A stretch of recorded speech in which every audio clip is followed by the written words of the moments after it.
kasih ASI eksklusif ke anak saya, belum saya kasih apa-apa, mulai lahir cuma ASI tok. Itu kaget Bu, itu kan kalau dikasih ASI saja katanya itu bisa mencegah kehamilan, apa harus seperti itu?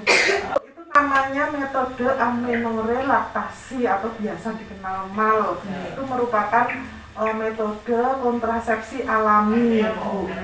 Ya. Kalau ibu bekerja atau ibu rumah tangga atau nggak di mana itu? Saya petani, tapi saat ini libur ya. Terus ini baru berapa lama Bu? Ya sampai akhir nanti bisa ditinggal juga, mungkin 2 bulan atau 3 bulan. Berarti nanti 2 bulan ke depan nanti ibu sudah kembali bekerja, rencananya seperti itu ya Bu. Ya, kaitannya tadi dengan MAL Bu ya. Memang ada persyaratan yang harus dipenuhi Bu untuk vaksinasi. Yang pertama ibu kan rencananya besok akan kembali bekerja ya selama 2 bulan. Kalau ibu masih mengandalkan MAL itu harus syaratnya ibu harus menyusui secara eksklusif pagi, siang, malam ya. Itu paling boten sehari itu 10 sampai 12 kali Bu. Jadi misalnya ibu berpisah dengan adik bayi ya, berarti diusahakan nanti dari menyusui yang terakhir tidak lebih dari 4 jam Bu. Nanti menjadi tidak efektif lagi kalau sudah lebih dari 4 jam dan harus disusui langsung ya Bu. Nah itu kemudian syarat yang kedua Bu, bayinya tidak lebih dari 6 bulan ya, karena kalau sudah 6 bulan kan sudah diberikan makanan pendamping ASI ya, otomatis nanti ASInya kan berkurang ya. Nah kemudian syarat yang ketiga ibu belum mens ya. Jadi kalau sudah mens di situ kan sudah ada proses ovulasi ya, jadi ibu otomatis itu sudah kembali subur.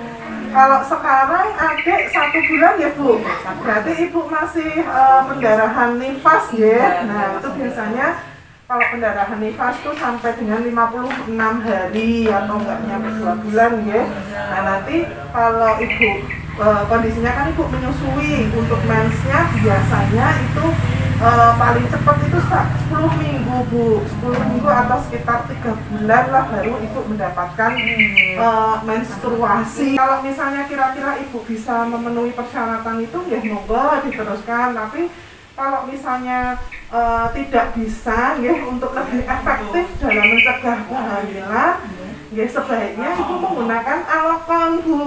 Saya jelaskan ya kaitannya dengan KBPP atau KB pasca persalinan, mengapa itu menjadi penting ya Bu. Tentu saja karena KBPP itu kan untuk menjarakkan ya kehamilan yang ideal itu kan paling tidak kan jaraknya 2 tahun ya dari yang persalinan yang sebelumnya.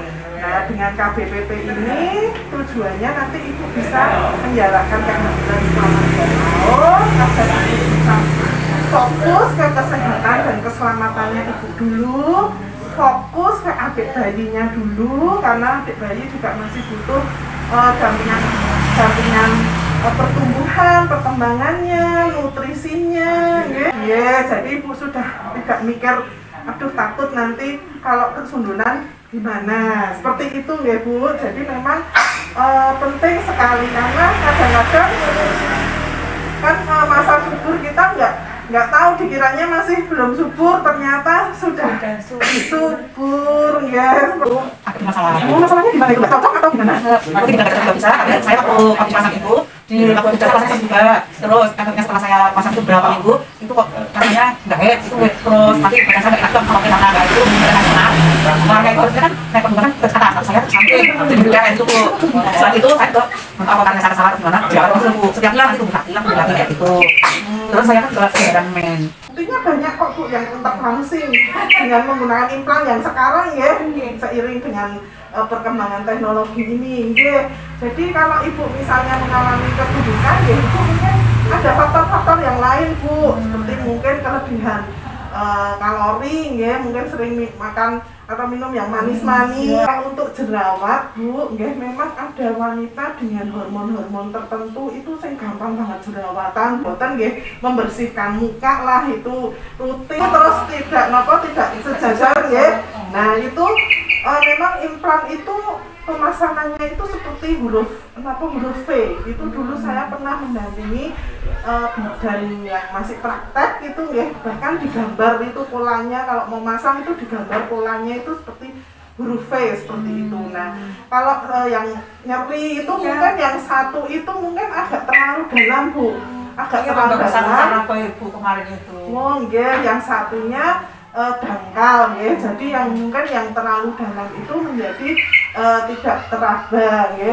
Sebetulnya itu tidak berbahaya, Bu. Tetapi nggih niku kalau misalnya kita kurang paham ya, atau pada saat pemasangan juga tidak ada komunikasi antara ibu bidan yang melayani dengan ibu aseptor ya, kadang-kadang terus menimbulkan rasa khawatir, ketakutan, kepikiran ya, ibu kenapa kok sakit, nyeri, tidak teraba seperti itu ya. Nah itu insya Allah aman, Bu. Itu kan ada satu paketan dengan obat yang anti nyerinya itulah. Kenapa kok ada paketannya itu? Karena memang di awal-awal pemasangan itu biasanya terasa nyeri. Asalkan kalau tidak ada perdarahan yang hebat, itu insya Allah aman. Ini ya jangan di raba-raba terus, nanti lukanya malah nanti jadi infeksi, Bu. Nah itu nanti malah jadi ada istilahnya kayak komplikasi seperti itu nggih, karena dari infeksinya itu nggih. Terus kalau memang ibu kan bertani nggih, kerja berat nggih, ya itu kan ibu memakainya kan dominan tangan yang kanan toh, Bu. Yang kiri kan nggih boten dominan, boten begitu dominan. Nah, nggih. Nah, mengapa kok implan itu dipasang di lengan sebelah kiri? Nggih, tujuannya karena itu nggih, untuk faktor kenyamanan nggih. Kalau yang kanan nanti kanan untuk kerja berat, otomatis kan nanti menjadi tidak nyaman badannya. Nah, itu kenapa kok implan dipasangkan di sebelah kiri. Dan untuk awal-awal itu memang nyeri, Bu. Biasanya 2 minggu awal. Gitu. Terus kalau ada yang bilang terus jadi tidak subur, itu jelas hoax ya, Bu. Pada intinya semua alat kontrasepsi itu tidak ada yang menyebabkan menjadi tidak subur ya. Kalau misalnya nggak langsung hamil memang iya, karena kan misalnya dilepas pun masih ada hormon yang tertinggal di dalam tubuh. Nah itu akan berangsur-angsur hilang, paling tidak ya selama 3 bulan. 3 bulan aja, Bu, biasanya seperti itu. Nanti bisa kembali netral ya, kembali tidak ada hormon progestinya lagi. AKDR atau IUD. Kemudian untuk ibu yang bersalin ya, Bu, ini saya matur ada pil progestin. Kemudian ada suntik progestin 3 bulanan. Kemudian yang non hormonal tadi saya matur ada AKDR dan MOW MOP. Karena yang untuk implan ibu sudah nggak berminat ya, Bu. Nanti saya sisihkan ya yang implan di alat kontrasepsi dalam rahim terus kemudian ada MOP dan MOW. Ya, antara MOW sama IUD, Bu. Ibu kira-kira mau yang mana? Kalau ibu kalau ibu kan usianya masih sangat muda ya. Dan yang kedua, putra-putra ibu juga masih dua-duanya masih balita ya. Ya memang usia balita itu kan masih rentan ya, imunnya belum sempurna. Kemudian MOW ini resikonya juga nanti jika ingin memiliki anak kembali kan sulit ya, Bu, karena ini kontrasepsi mantap ya. Kalaupun bisa ya itu biayanya cukup mahal, Bu, namanya rekanalisasi ya. Jadi memang nggak menginginkan anak lagi ya, tapi ya niku kalau untuk MOW itu sebaiknya ibu dipikirkan lagi ya, karena mengingat masih usia yang sangat muda. Jika nanti ya kita kan nggak tahu ya keadaan yang ke depan seperti apa, nanti jangan sampai terus berubah pikiran ingin anak lagi sudah kondisi di MOW ya, seperti itu.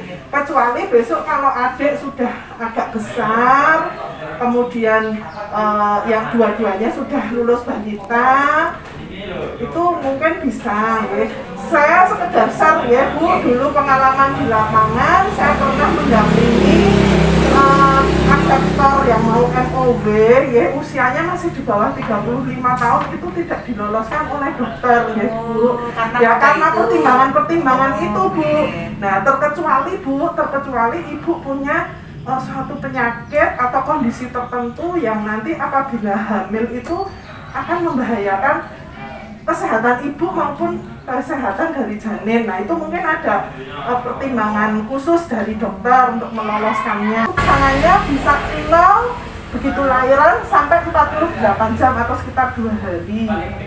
Nah itu kan sudah lewat ya Niki, bisa lagi dipasang ketika sudah 1 bulan atau 4 minggu, sampai 12 bulan. Yang perlu diperhatikan karena sering yang terjadi itu kalau ibu itu dipijat Bu. Kan biasa setelah melahirkan itu kan terus pijitan. Nah pijitan capek-capek, otak ya Bu. Terus kadang perutnya biar cepat kecil kembali lagi seperti gadis, ya Bu. Nah itu sebaiknya kalau pijitan monggo ya untuk ibu yang lain monggo, tetapi untuk perut tidak boleh Bu, karena ini membahayakan dan bisa sampai merusak atau nggak perut itu karena ini Bu setelah melahirkan itu kan uterusnya membesar Bu. Nah kemudian kan proses berangsur-angsur pulih ya, seperti kita gampangannya kayak buah alpukat nih loh Bu, uterus kita sebesar itu. Nah nek pas habis melahirkan besar terus mau kembali ke kecil itu kan ada semacam getarannya. Nah itu kadang-kadang membuat IUD itu menjadi tertekan atau jatuh. Tetapi itu dulu Bu, nek sekarang sudah banyak bidan terlatih, akhirnya fundus uteri itu di bagian atas. Jadi ketika ada getaran itu ya IUD-nya tetap di situ, nggak kemana-mana. Ya, jadi ini jarang sih Bu terjadi, apalagi di piungan itu sepertinya kok tidak ada, kecuali zaman dulu ya Bu. Memang kalau dulu itu pernah ada. Ada yang mau ditanyakan lagi Bu? IUD itu dipasang saat haid biasanya agar uterusnya itu kan biar agak terbuka ya Bu, dan juga memastikan kalau si ibu itu tidak sedang dalam kondisi hamil. Nah nifas kan uterusnya juga masih agak terbuka seperti itu, jadi tidak harus nunggu besok mens sudah bisa langsung dipasang IUD. Jadi monggo nanti mungkin kalau sudah tidak ada yang mau ditanyakan saya mohon pamit ya Bu. Nanti monggo mudah-mudahan nanti ibu apabila sudah menginginkan pasang ya, pemasangannya nanti lancar, tidak ada kendala, dan setelah itu juga tidak ada kendala apapun.